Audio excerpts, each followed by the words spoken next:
Assalamualaikum tuan-tuan dan puan-puan. Apa khabar semua? Sihat hendaknya? Okey, Kak Nida harap semua kat luar sana sihat dengan cuaca yang agak panas juga hari ni. Okey, hari ni Kak Nida nak bersambung tentang perkongsian hari tu. Kita bercakap tentang paksa. Maknanya nak membeli emas ni kita kena paksa diri kita untuk membeli emas, baru kita disiplin nak membeli. Okey, jadi rentetan daripada perkongsian tersebut, kita kepada satu persoalan yang timbul semalam daripada seorang prospek. Beliau bertanya, bilakah patut beli emas? Ataupun berapakah harga yang patut beliau mula untuk nak membeli emas? Okey, dia sebenarnya macam ni jawapan dia. Sebelum kita nak membeli emas tu, kita kena kenal pasti. Ada consider ada tiga kategori yang kita kena kenal pasti dalam nak membeli emas ni. Pertama, adakah kita ni penyimpan emas? Okey, penyimpan emas ni seperti dulu kita penyimpan duit di dalam bank. So sekarang kita dah ubah, kita menjadi kepada penyimpan emas. Okey, penyimpan emas ni mereka tak kira apa juga harga, mereka sapu. Okey, nanti akan terangkan kenapa. Kedua, adakah kita ini pelabur emas? Okey, pelabur ni adalah di mana mereka yang mengkaji graf ataupun mengkaji sentimen dalam negeri ataupun luar negara. Okey, mereka mengkaji yang perkara yang mempengaruhi harga emas antarabangsa. Okey, yang ketiga adalah kategori mereka yang membeli dan menjual emas. Maksudnya memang dia bisnes emas, memang perniagaan dia, mereka adalah peniaga emas. Okey, pertama penyimpan, kedua pelabur, ketiga peniaga emas. Okey, jadi Kak Nida nak sentuh tentang, bila bercakap tentang bilakah patut untuk beli emas, kalau kita ni merupakan penyimpan emas. Jadi penyimpan emas, dia tak peduli apa harga sekalipun. Kenapa? Sebab dia ada ceritanya begini.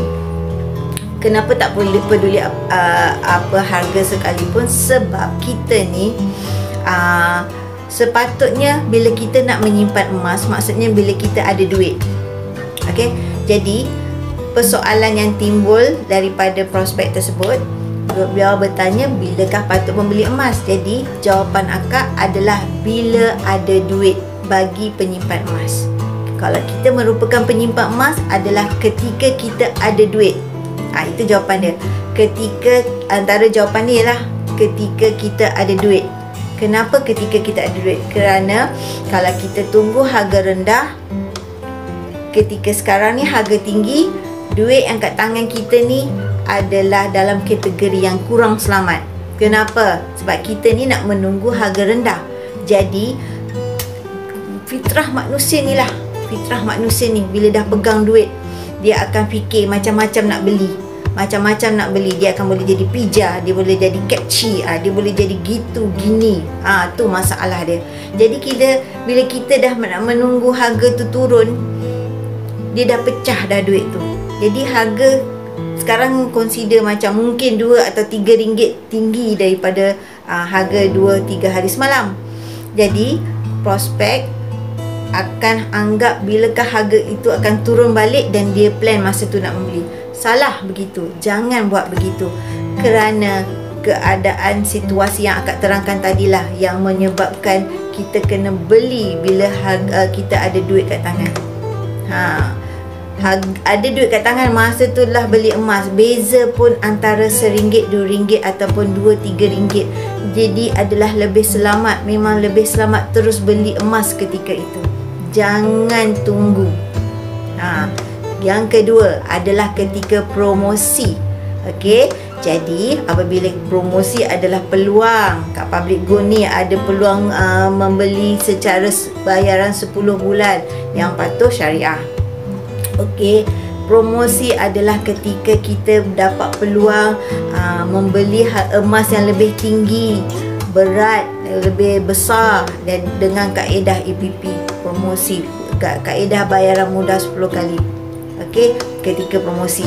Yang ketiga adalah ketika mentor selalu cakap adalah 10 tahun yang lepas. Tak logik kan? Okey, macam mana kita boleh nak pergi go back ke 10 tahun yang lepas. Jadi maksud dia tu adalah hari ini. Okey, saya nak pergi ke 10 tahun lepas memang mustahil lah. Jadi maknanya hari ini adalah untuk akan datang 10 tahun akan datang punya 10 tahun lepas. Jadi maknanya hari ini lah. Okey, kalau kita nak faham tu, maknanya better beli hari ini. Jangan tunggu. Okey. So 3 kategori. Kena ingat 3 kategori siapakah kita, penyimpan, pelabur ataupun peniaga emas. Itu kita kena ingat siapa kita. Dan bila masa sesuai adalah ketika ada duit kat tangan atau ketika promosi, dan mestilah hari ini. Jangan tunggu-tunggu. Okey. So pada anda semua, bila ketika patut beli emas, jangan tunggu. Jangan tunggu. Bila ada duit kat tangan tu, masa tu lah beli. Jangan tunggu. Nanti dia cair. Nak tunggu harga turun, dia dah cair. Duit dah tak ada dah nak beli emas. Baik dah beli. Kita ni penyimpan. Harga tinggi kita beli, harga rendah kita pun beli. Sebab kalau kita tunggu duit habis, baik kita beli, okey, kita simpan matlamat, tak kira apa harga pun kita beli. Okey. Jadi fahamkan betul-betul maksud bila patut beli emas. Okey. Itu saja perkongsian akak buat masa ni. Okey, follow akak rapat-rapat. Jangan lupa nidagold.com 011-1187-6484. Lupakan nak cakap. Siapa sahaja yang consider subscribe, join PG Public Gold under akak, bawah bimbingan akak, akak akan hadiahkan buku terbaru daripada mentor kami berkenaan tentang PG Mall. Cara kita nak buat duit, cara kita nak grab diskaun kau-kau, cara kita nak consider melebarkan empire tanpa menggunakan duit. Hanya menyebarkan rangkaian. Maksudnya kita share network aja, kita boleh buat duit. Jadi inilah bukunya. Inilah juga tempat di mana kami mendapat insentif, cash reward, cashback. Jadi akak nak hadiahkan pada you all, anda semua, tuan-tuan semua, supaya dapat peluang macam mana apa yang kami dapat. Jadi siapa yang join anda akak buat masa ni, akak sedang buka promosi. Siapa join akan dapat ini. Okey? Jangan lupa nidagold.com 011-1187-6484. Okey, bye. Assalamualaikum.